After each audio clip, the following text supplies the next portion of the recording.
எல்லாருக்கும் நமஸ்காரம்.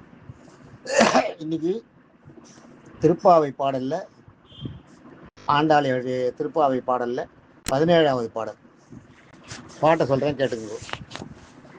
அம்பரமே தண்ணீரே சோரே அறம் செய்யும் எம்பெருமான் நந்தகோபாலா எழுந்திராய், கொம்பனார்க்கெல்லாம் கொழுந்தே குலவிளக்கே எம்பெருமாட்டி யசோதாய் அறிவுராய், அம்பரம் ஊடறுத்து ஓங்கி உலகளந்த உம்பர்கோமானே உறங்காது எழுந்திராய், செம்பொற் கடலடி செல்வா பலதேவா உம்பியும் நீயும் உறங்கியலோ ரெம்பாவாய். இது பாட்டு. இதில் என்னன்னா பாட்டோட அர்த்தம் சொல்கிறேன், கேட்டுக்குவோம். அம்பரமே, அம்பரம்னா ஆடை, நம்ம உடுத்திக்கிற துணிக்கு பேர் அம்பரம்னு ஒரு பேர். அம்பரமே தண்ணீரே, தண்ணி குடிக்கிறதுக்கு தண்ணி, சோரே சாப்பிட்றதுக்கு சாப்பாடு, அறம் செய்யும், அறம்னா இந்த இடத்துல தானம்னு அர்த்தம்.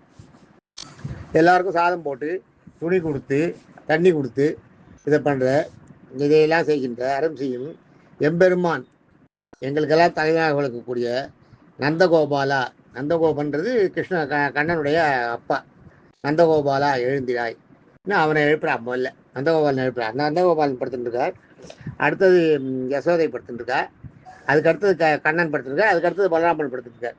இவ எல்லாரையும் எழுப்பணும், மொத்தத்தராக எழுப்புறா. முதல்ல நந்தகோபாலன் எழுப்புறா, நந்தகோபாலா எழுந்திராய், எழுந்திருன்றா அவரை. நந்தகோபாலன் எழுந்தாதானே அவள் எழுந்திருப்பா, எல்லாம் மற்றவாள்லாம். அதுக்காக முதல்ல நந்தகோபாலன் எழுந்திருக்கா. அதே மாதிரி வீடுகளில் பார்த்தீங்கன்னா எப்பயுமே முன்னாடி போகிற வர வழியில் படுத்துட்டு இருக்கிறது யார் பார்த்தீங்கன்னா அந்த வீட்டுக்கு தலைவனாக தான் இருப்பான். ஏன்னா ஏதாவது பிரச்சனைனா உடனே தலையிடுறதுக்கு.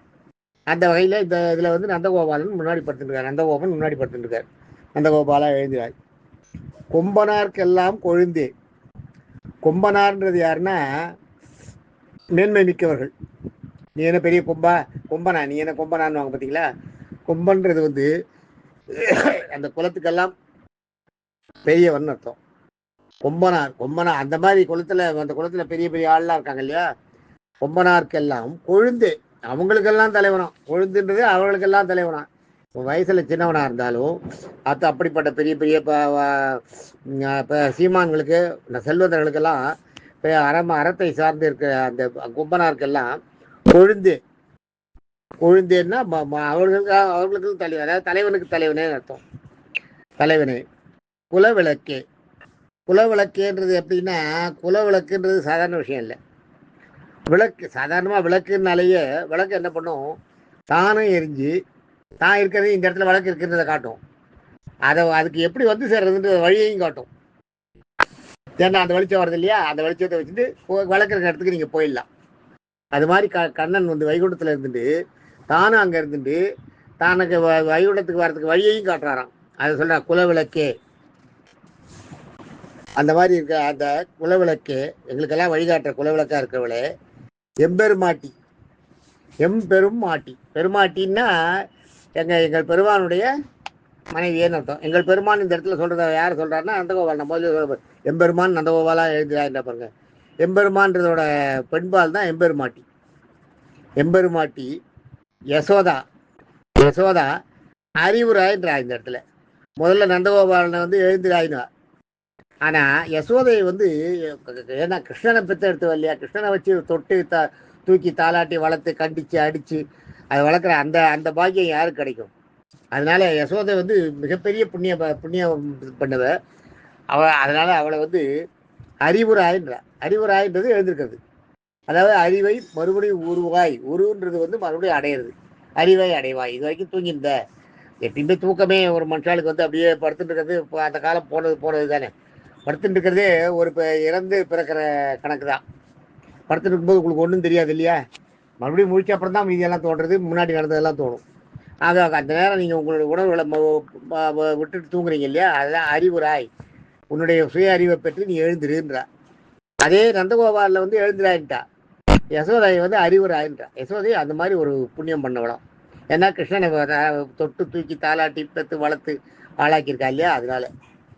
அம்பரம் ஊடறுத்து, அம்பரம்ன்றது இந்த இடத்துல முதல்ல வந்து அம்பரம்ன்றது வந்து ஆடைன்னு சொன்னேன் இல்லையா. இந்த இடத்துல அம்பரம்ன்றது வந்து ஆகாயம்.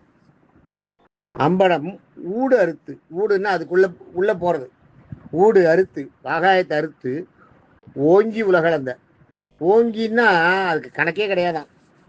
ஓங்கின்றது அந்த அவளோட சக்தி கேட்டது. ஒரு சின்ன குழந்தைய ஓங்கி ஒரு அடி அடினா பட்டுன்னு அடிக்கும், ஆனால் நமக்கு வலிக்காது. அதை பொறுத்த வரைக்கும் அது ஓங்கி அடித்தது தான். நம்ம அது மாதிரி ஓங்கி அடித்தோம்னு இங்கே ஒருத்தர அவங்களுக்கு வலிக்கும், நம்ம ஓங்கி அடிச்சது. ஆனால் நம்மளோட பலசாலி ஒருத்தர் நம்மளை ஓங்கி அடித்தாலும் நம்மளால் தாழ முடியாது இல்லையா, அவன் ஓங்கி அடித்தா அப்படி இருக்கும். ஆனால் கிருஷ்ணன் வந்து ஓங்கி உலகளக்கிறான். கிருஷ்ணன் அது மாதிரி எவ்வளோ பெரிய பலசாலின்றதை இந்த இடத்துல காட்டுறது, எவ்வளோ பெரிய மாய சக்தி படைத்தவர்னு காட்டுது. கிருஷ்ணன் விஸ்வரூபம் எடுத்துட்டு காலை எடுத்து அளக்கிறார் இல்லையா பூமியை. மகாபலிய ஒரு மகாபலிய சம்ஹாரம் பண்ணுறதுக்கு ஆகாயத்தை ஒரு காலாலையும் பூமியை ஒரு காலாலையும் அழுத்துட்டு முன்னொரு காலம் எங்கே வைக்கிறதுன்னு கேட்குறாரு மகாபலி கிட்ட. அதுதான் சொல்கிறாங்க. அம்பலம் உடர்த்து ஓங்கி உலகளந்த, உலகையே அளந்த உம்பர் கோமானே. உம்பர்ன்றது வந்து தேவர்கள், கோமான்றது வந்து அரசன். உம்பர் கோமானே உறங்காது எழுந்திராய், நீ தூங்காத எழுந்திரு. இந்த அறிவுராய்ன்றது யசோதைக்கு மட்டும்தான், மற்ற வேலையெல்லாம் எழுந்திராய்ன்னு தான் சொல்கிறேன். உம்பர் கோமானே உறங்காது எழுந்திராய். அடுத்த படத்தில் இருக்கிற கிருஷ்ணன் எழுப்புறா. அதுக்கு அடுத்தது செம்பொர் கழல் அடி செல்வா. செம்பொர் செம்பொல் செம்மையான செம்மையான பொன் போன்ற கழல் அடி. கழல்ன்றது வந்து கழலடின்றது வந்து திருவடிகள். அழகிய கழல் தான் இந்த இடத்துல அழகிய அடி, அடினா திருவடிகள். செம்பொர் கழலடி செல்வா. இத்தனையும் இந்த இது அழிஞ்சிருக்கிற செல்வான்றது இந்த இடத்துல வலதேவரை கொஞ்சிருது. செல்வா பலதேவா. பலதேவான்றது கிருஷ்ணனுக்கு அப்புறம் படுத்திருக்கா இல்லையா, அவரை. அம்படம் ஊடறுத்து ஓங்கி உலகளந்த உம்பர் கோமான் கிருஷ்ணனை எழுப்பிட்டா. அடுத்தது பக்கத்தில் படுத்துருக்கா செம்பொர் கழலடி. அதுக்கு அடுத்தது பலதேவர் படுத்துருக்காரான், அவரை எழுப்பாளாம். செம்பொர் கழலடி செல்வா பலதேவா உம்பியும் நீயும். உம்பின்றது தம்பி அப்படின்னு அர்த்தம். உம்பின்றது நீயும் கண்ணனுன்றது அர்த்தம். உம்பியும் நீயும் நீயும் உன் தம்பி ஆகிய கண்ணனும். உறங்கியலோ எம்பாவாய். உறக்கத்திலேருந்து எழுந்திருங்கோ. உறங்கி ஏலோ. ஏலோன்னா முடித்து கொள்ளுங்கள், எழுந்திருங்கள்னு அர்த்தம். காட்சி கொடுங்கள்னு அர்த்தம். ஏலோ உறங்கியலோ எம்பாவாய். எம்பாவாய் இனிமே இருக்கிற பாவைகளை பார்த்து சொல்கிறா. பாவை நோக்கத்துக்கான மரபது எம்பாவாய்ன்றது. அருமையான பாட்டு. நாளைக்கு உந்து பதகளிட்டு பார்க்கலாம். 18வது பாட்டு. தேங்க்யூ.